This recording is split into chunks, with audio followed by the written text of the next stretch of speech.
পারছেন? আচ্ছা, বুঝতে পারছেন যে তখন একটা ঘটনা ঘটতেছে। হ্যাঁ, কি কোনো শব্দ টব্দ পাইছেন? কিরকম শব্দ পাইছেন?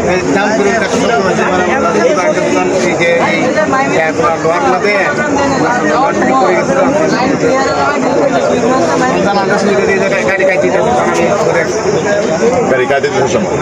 আচ্ছা, তো আপনারা এই যে ভূমিতে আরো কেউ আহত হয়েছে এরকম আপনি দেখছেন? তারপরে পাশে দিয়ে মহিলা আছে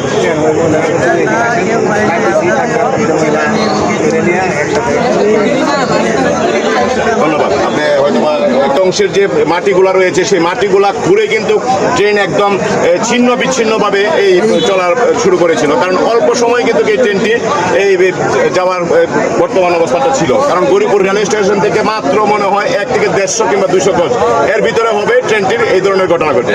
আর এতটা হয়তোবা এই গতি ছিল না, যদি অতিরিক্ত গতি থাকতো তাহলে এই ট্রেনটি হয়তোবা আরো বড় ধরনের কোনো দুর্ঘটনা ঘটতে পারত।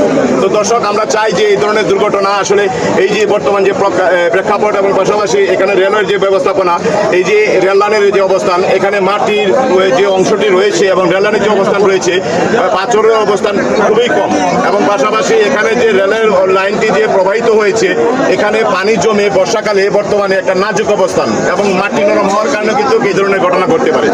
এরপরেও আমরা আসলে এখানে রেল লাইনের যে এই এক রেল লাইন থেকে আরেক রেল লাইনে যে স্থানান্তরিত করা হয় ট্রেন, সেক্ষেত্রে কি ক্রসিং এর কোনো ব্যবস্থাপনায় কোনো ত্রুটি ছিল কিনা সে সম্পর্কেও আমরা এই যে রেলওয়ে কর্তৃপক্ষ যারা রয়েছে তাদের সাথে আমরা কথা বলবো এবং জানার চেষ্টা করব। তো দর্শক, আমরা চাই এই ধরনের ঘটনা থেকে মানুষ এবং সাধারণ মানুষ এবং জননিরাপত্তা এবং যানবাহনের নিরাপত্তা যেন সুষ্ঠু সুন্দর থাকে, কারণ এই যে পরিবেশ পরিস্থিতির সৃষ্টি হয়েছে এখানে একটি দুর্ঘটনা সারা জীবনে কান্না হয়তো বা কারো বয়ে আনতে পারে। তো আমরা চাই না কারো কান্না, আমরা চাই শান্তি এবং সুষ্ঠু এবং ভালো একটা নিরাপদ ভ্রমণ। এই অবস্থা গাড়ি কত উপরে উঠছে।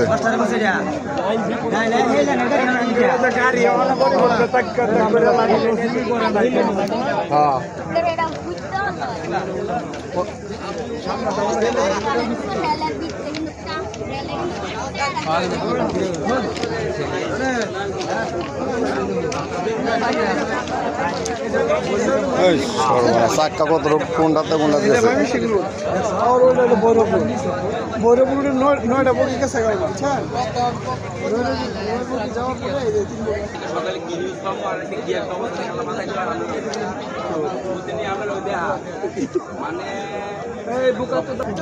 3 কাঠ করতে কে কই নিছে হিসাব আছে, দেখ অবস্থাটা পুরো গাড়িটা পুরো কি লাইন করে লাইন পয়েন্ট করেছে চেঞ্জ করে দিচ্ছে মানে